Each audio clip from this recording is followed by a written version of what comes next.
স্বাগত খেলাযোগে আপনাদের সাথে আছি আমি ফাইম। আমি দেশে আসব, কোর্টে যাব, মামলা লড়ব। কাল আমাকে নিশ্চয়তা দিলে পরশুই আমি দেশে ফিরব, এমনটাই জানিয়েছেন সাকিব আল হাসান।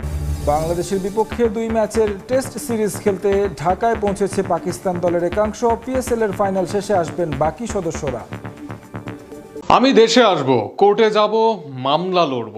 কাল আমাকে নিশ্চয়তা দিলে পরশুই আমি দেশে ফিরব, এমনটাই জানিয়েছেন সাকিব আল হাসান। যে এলাকায় খুনের মামলা হয়েছে সেই এলাকাতেই জীবনে যাননি বলেও দাবি তার। অন্যান্য মামলায় পড়লে প্রমাণ করে দেখাক। সাকিবের এমন স্পষ্ট চ্যালেঞ্জ নিয়ে আরও থাকছে প্রতিবেদনা।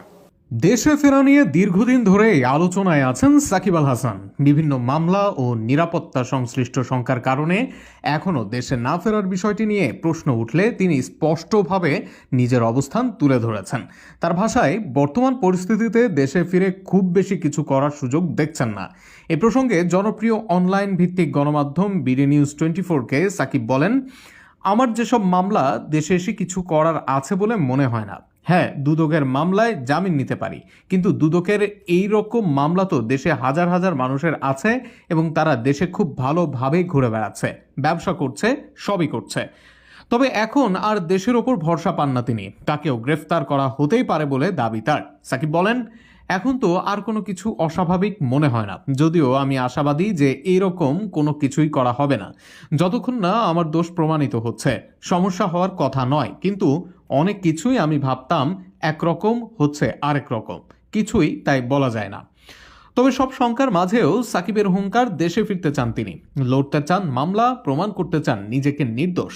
সাকিব বলেন, আমি ফিরবো, আশা করি তাড়াতাড়ি ফিরতে পারবো।